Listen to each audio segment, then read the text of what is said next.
En este disparador, que va a ser corto y muy preciso, vamos a hablar de la unidad número 3, que trata de la interpretación y aplicación de la ley. Interpretar y aplicar la ley son dos tareas del operador jurídico, precisamente o más específicamente del juez, que están estrechamente vinculadas. Se necesita interpretar la norma para poder aplicarla al caso concreto, pero también se necesita interpretar la norma que no ha de ser aplicada para poder descartarla e ir precisando cuál va a ser la actividad jurisdiccional en función de la necesidad y el deber de resolver en cada caso concreto. Nosotros hemos estudiado en la unidad número 1 lo que es el ordenamiento jurídico, lo que es el derecho como un sistema. Dentro de ese sistema de derecho, dentro de lo que podemos definir como el ordenamiento social justo, dándole el marco de la teoría tridimensional del derecho, tenemos como fuente más importante a la ley, a la norma escrita. Ahora bien, siendo la ley la fuente más importante del derecho y siendo una fuente material que es obligatoria, es la principal de las fuentes a las que deberá recurrir el intérprete, el operador jurídico, los abogados, los notarios, los mismos particulares al momento de realizar y celebrar actos jurídicos, pero principalmente el juez, que es quien tiene el deber de resolver las controversias que se suscitan entre los particulares mediante una decisión razonablemente fundada, dice el artículo 3 del Código Civil. Para fundar esa decisión razonablemente, el juez debe recurrir a la norma que resulte aplicable al caso concreto. Es decir, si la situación conflictiva que es llevada a su conocimiento, que es el objeto, la pretensión del proceso judicial, versa o consiste en el cobro de pesos por la inejecución de una obligación, la falta de pago, por ejemplo, de alquileres, al momento de poder o previamente aplicar la normativa, el juez deberá conocer cuál es esa normativa, cuál es la regla de derecho que resuelve ese caso concreto. Y para conocer cuál es la norma que debe aplicar, debe realizar una tarea interpretativa, debe realizar una tarea de búsqueda, de desentrañar el sentido y el alcance de las normas para identificar cuál de ellas resulta aplicable al caso y cuáles no resultan aplicables al caso. Por lo cual, en esta unidad número 3, lo que vamos a estudiar son esas dos tareas que debe realizar el juez, el juzgador, el intérprete. Primero, estudiar y elegir la norma que es la que contiene en sus disposiciones la situación, la relación jurídica particular que da origen al litigio, al conflicto, y que se subsume dentro de las previsiones normativas como norma general o de alcance general. Por lo cual, estas dos tareas propias o específicamente propias del juez, de los magistrados, son dos tareas íntimamente relacionadas. La primera, como dijimos, es interpretar. Interpretar es definir el sentido y el alcance de la norma para poder seleccionar cuál es la indicada al momento de realizar la otra tarea, que es aplicar esa norma, aplicar el derecho al caso concreto para dar una solución, una resolución que esté razonablemente fundada. Cuando hablamos de aplicación de la norma, nos estamos refiriendo a esa tarea de poner en práctica o en movimiento el dispositivo legal que produce la consecuencia jurídica, es decir, obligar al pago, obligar a la entrega, recuperar la cosa, sea cual fuera la consecuencia jurídica que esté prevista en la norma. Ahora, esa aplicación se va a dar dentro de dos ejes, el eje temporal y el eje espacial. El eje espacial nos habla y nos da pie para el estudio de la aplicación de la ley en cuanto al territorio. Dijimos nosotros que el derecho positivo es aquel que se encuentra vigente, es el ordenamiento jurídico vigente en un país y en un momento determinado. En un país porque cada estado es soberano y puede dictar su propia legislación. Ese es el eje espacial de la aplicación del derecho. Es decir, las leyes argentinas se van a aplicar en principio exclusiva y excluyentemente en el territorio de la nación argentina. Ahora bien, ¿cuál es la problemática o cuáles son las situaciones que se plantean y que merecen estudio al momento de indagar sobre la aplicación en el eje espacial de la ley? Pongamos por hipótesis la situación que se puede dar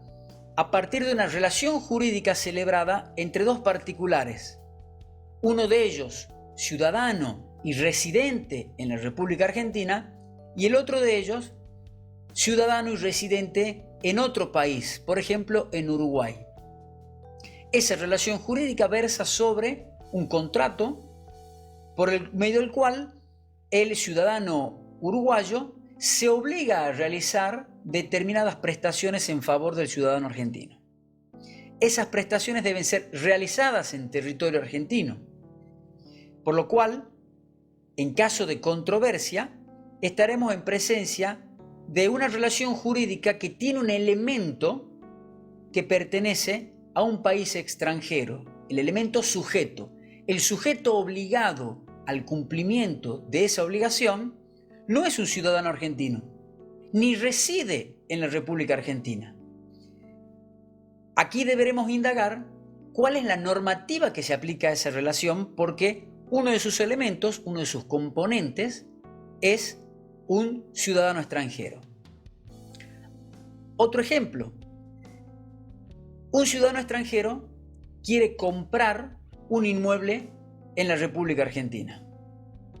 Acá el elemento de la relación jurídica ya no va a ser solamente el sujeto, sino que también va a ser el objeto sobre el cual versa esa relación jurídica. Es decir, el inmueble que está situado en nuestro país, ¿por qué leyes se va a regir? ¿Por las leyes de la locación, es decir, de la ubicación del inmueble, o las leyes que pertenezcan al estado del cual sea ciudadano el comprador? O, otra hipótesis, la prestación a cargo de un ciudadano argentino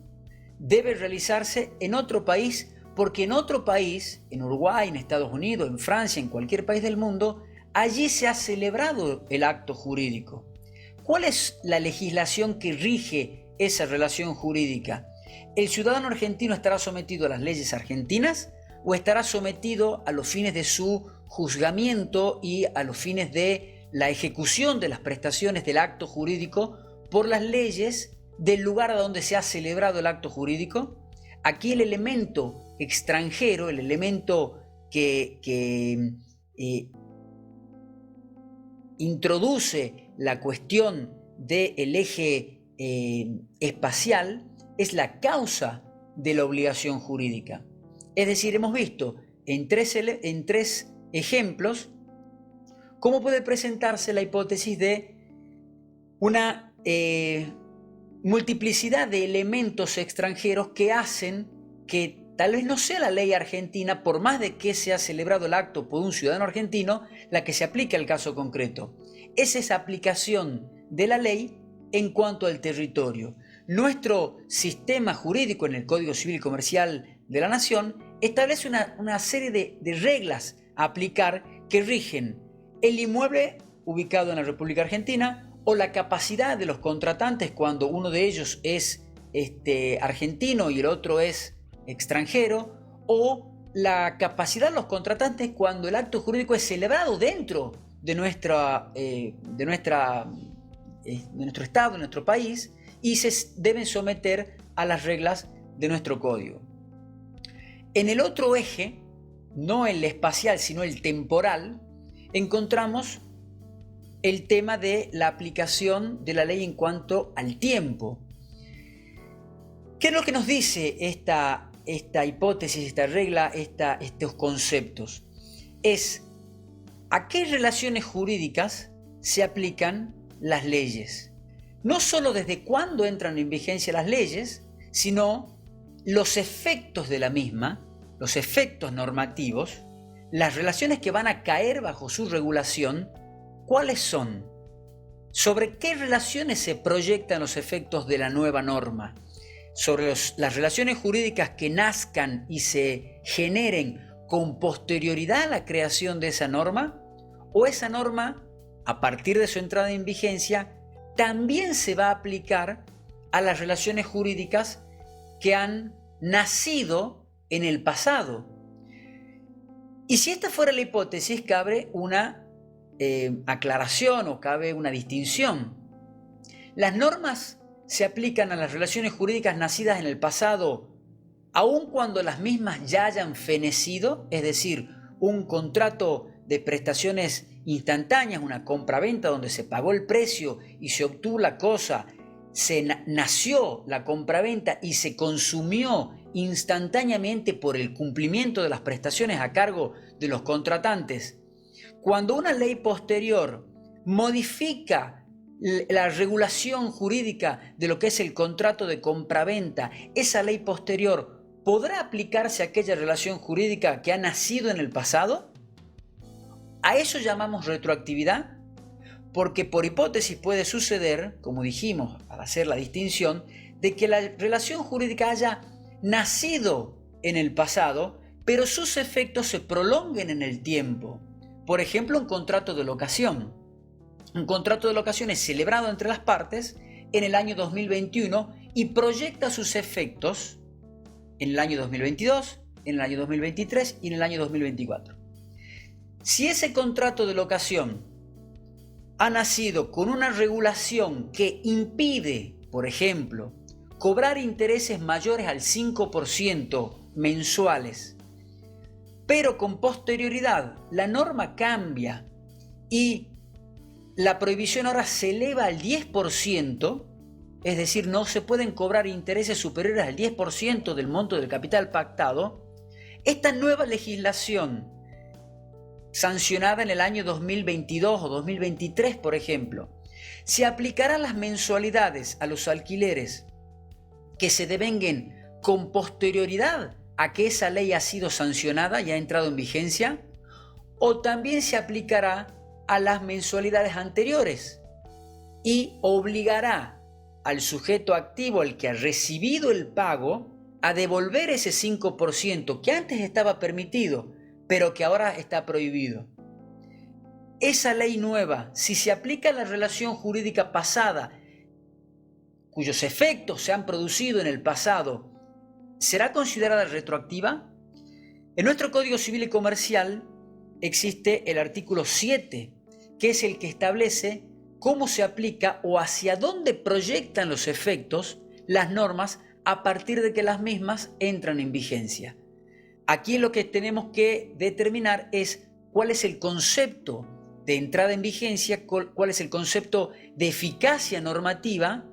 y cuál es el concepto principalmente de retroactividad. Es decir, los efectos de la nueva norma impactan sobre el futuro o también van a impactar hacia el pasado. Y aquí tendremos que hacer una distinción propuesta por López de Zavalía, quien dice que el tiempo de los relojes, el que domina el mundo fenomenológico, es el tiempo material. Pero en derecho, nosotros debemos seguir, debemos utilizar y debemos regirnos por el tiempo jurídico. Y así López de Zavalía cuestiona aquellas normas que proyectan sus efectos no solo al pasado, sino que proyectan sus efectos hacia el futuro, pero para modificar las consecuencias de relaciones nacidas en el pasado material. De esta manera, López de Zavalía dice que se estaría afectando al contrato, a la relación jurídica toda, aun cuando la ley solamente produzca efectos sobre sus efectos futuros, sobre las consecuencias de esa relación jurídica que se vayan a producir en el futuro físico, en el futuro del mundo fenomenológico, de los relojes. Porque la relación jurídica es un todo que no puede ser dividida. Y si ha nacido en el pasado material, debemos considerar que la relación jurídica está anclada en el pasado jurídico, no solo su creación, sino también cada uno de los efectos que se produzcan de la misma, por más de que se produzcan y se materialicen en el futuro físico. Estos conceptos, que son un poco abstractos, han sido zanjados positivamente a través del dictado del artículo 7 del Código Civil y Comercial, que repite la normativa y las regulaciones del Código Civil de Vélez-Sarsfield, que receptan la teoría de Rouvier, la teoría no de la retroactividad, no le llaman retroactividad a la aplicación de la ley hacia el futuro de la relación jurídica, sino que le llaman efecto inmediato. Es decir, la ley produce y proyecta sus efectos, la nueva ley, a partir de su sanción y de su entrada en vigencia, en forma inmediata, y proyecta esos efectos no solo a las relaciones jurídicas que se vayan a generar en el futuro, sino también a las consecuencias de las relaciones jurídicas que han sido generadas o que han sido originadas, creadas, que han nacido en el pasado. Es decir, redondeando y sintetizando, la unidad número 3 trata de dos conceptos fundamentales, que son la interpretación de la norma para poder descubrir cuál de ellas debo utilizar al momento de aplicarla para regular y para decidir, para resolver en un caso concreto una controversia determinada. Interpretación y aplicación son dos tareas entonces que principalmente caen en cabeza del jurista, mejor dicho, en cabeza del juez, pero que también son propias de todos los operadores del derecho, de todos los juristas, no solo al momento de elaborar las doctrinas, el estudio de la ciencia jurídica, o al momento de redactar un contrato, cuando los abogados intervenimos asesorando a nuestros clientes, o al momento de redactar y autorizar, concretar un negocio jurídico mediante una escritura pública, como hacen los notarios, que encausan, que identifican cuál es la norma que resulta aplicable a esta relación jurídica concreta. Y al momento de aplicación, el intérprete o el operador jurídico lo que deberá hacer es establecer, luego de identificar la norma aplicable y de desechar las que no son aplicables, deberá establecer cuál es el ámbito espacial de la misma para decidir y determinar si aplica normativa nacional argentina o si debe recurrir a la aplicación de normativa extranjera, y también debe decidir cuál es el ámbito de eficacia temporal de la ley.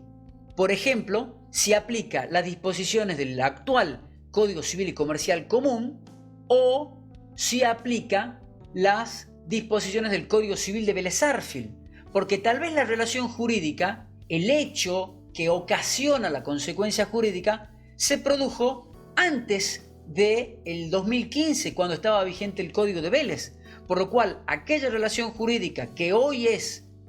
ventilada en un juicio debe ser regida y debe ser juzgada a la luz del Código Civil de Vélez, porque era el que estaba vigente al momento de la creación o de la producción del efecto jurídico de la relación jurídica de que se trate. En conclusión, interpretación y aplicación de la ley es el modo en que el jurista selecciona la fuente del derecho para aplicar la normativa que resulte la conveniente a los fines de tomar una decisión razonablemente fundada y poder dar solución a las controversias que se suscitan y que son traídas a su conocimiento.